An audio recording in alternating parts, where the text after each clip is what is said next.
even if you make great product and put the perfect name on it and everything's amazing, it doesn't sell itself. So I think that was my most difficult lesson, because I really believe that I could just put it out there, put it into the stores, and it would all work out. And you really need that business aspect of things, because in the end, makeup's a business.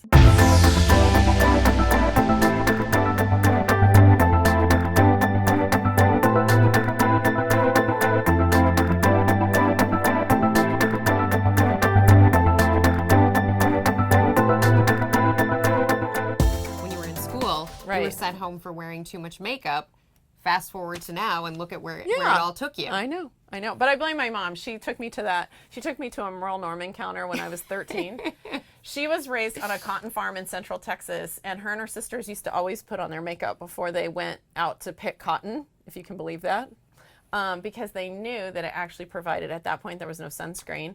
They knew it was protecting their skin. They knew it. And so my mom was like, you know what, you live in Texas, you're out in the sun, I've got to get you starting to wear foundation, because it wasn't really about sunscreen at the time. One of the things that really stands out to me about your story, you started off, you had almost sworn off corporate America, and then you ended up creating and founding one of the most important, biggest beauty brands of our time.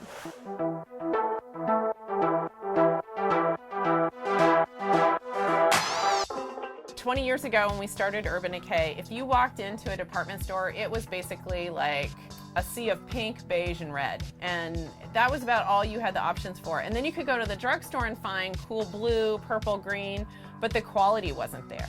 So there was this interesting, what we call white space in the beauty industry 20 years ago that we felt like we could fill with super high quality color cosmetics that were interesting and different and kind of off the map. You and your co-founders and the people who have started Urban Decay together, you call each other co-conspirators. Yes. I love that. So how did you come up with that? Well, we came up with co-conspirators because our original vision was, we aren't going to knock on the door of the cosmetics department. We're going to knock it down. That's what we told ourselves.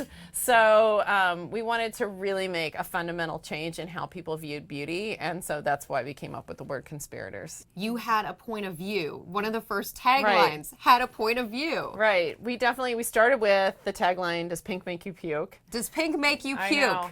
And one of the things we say now is everything we do has to pass this litmus test. It has to be feminine, dangerous, and fun. So feminine just means it needs to be beautiful and make you feel beautiful. Dangerous means we want it to have an edge to it. And fun means it's makeup. Don't take yourself too seriously. Have you had anything? So what would not pass the dangerous test? What would be too safe for you? I think a more sort of basic kind of beauty. That whole like super basic look, I think while we encourage everyone to sort of embrace how they want to express themselves, I think we don't really show that in our dangerous sort of litmus test. But if that's your thing, we have tools for that too. How much difficulty do you have in naming products? So our last mascara, Perversion, there was a lot of controversy. Should we call it something else, or should we keep it? It's bigger, blacker, badder. It's this like dark, thick, volumizing mascara.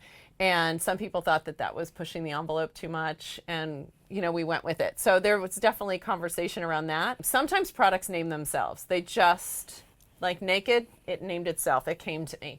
And then there's other times when I'm calling everyone in the office going, we are doing a palette. We need 20 shade names, all hands on deck, start throwing things out. What is it about makeup names? A lot of them are just really pushing the envelope now. Absolutely. Do you sit around and say, like, what would be the most out there thing that we could get away with putting on packaging? I say, what's the most out there thing? And then we try to work our way back into something that you could legitimately put on packaging. But I really believe when it comes to naming shades or any kind of creativity, you have to go outside the boundaries of what's okay, and then you can like bring it back in. But if you start working within that box, you're never going to get that sort of ultimate creativity that pushes the envelope. When you look back at your story and your trajectory, what was the most difficult lesson to learn about business? It was this whole idea that even if you make great product and put the perfect name on it and everything's amazing, it doesn't sell itself. Because I really believe that I could just put it out there,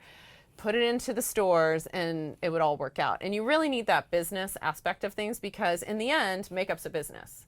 So I always say it's this weird hybrid between art and packaged goods. And you think about it, it's a lipstick, right? You use it up.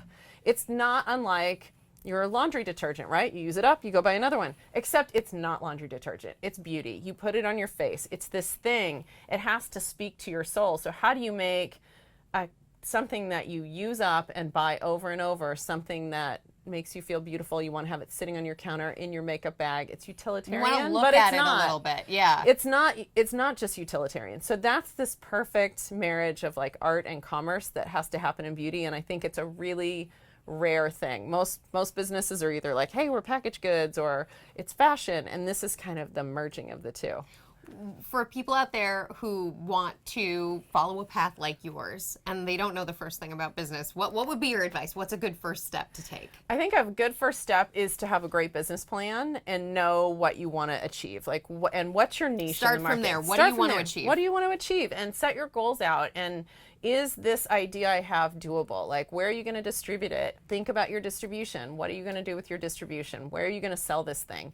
Are you going to sell it on TV? Maybe you're going to sell it in a store. Maybe you're going to do direct selling. And you can have your own website, but how are you going to get traffic to that website? So you really have to think about your distribution and how you're going to get people to buy your product, because in the end, it is a commercial enterprise. Even if you have an artistic vision, you have to think about how you, I hate to use the word monetize it, but you kind of do, to be able to keep going. What kept you going along the way? Sometimes it was hard not to give up on the dream. Sometimes I felt like, oh my gosh, this is it. We can't move forward anymore. I have 2 boys. They definitely keep me grounded because they don't buy into this whole makeup thing. They just keep it real for me. I think just that I'm very passionate about makeup. I love beauty. And I really felt like there was a change about to happen that is, it's been happening in the last couple of years, where people who were beauty junkies were going to catch on, and they really wanted makeup made for them by beauty junkies. So that's what we always say is like Urban Decay's makeup for beauty junkies by beauty junkies. And I think the world's finally caught up with that, where they really want to know that the person who's telling them what to put on their face, whether they're an influencer or the product creator, actually loves makeup and actually understands makeup.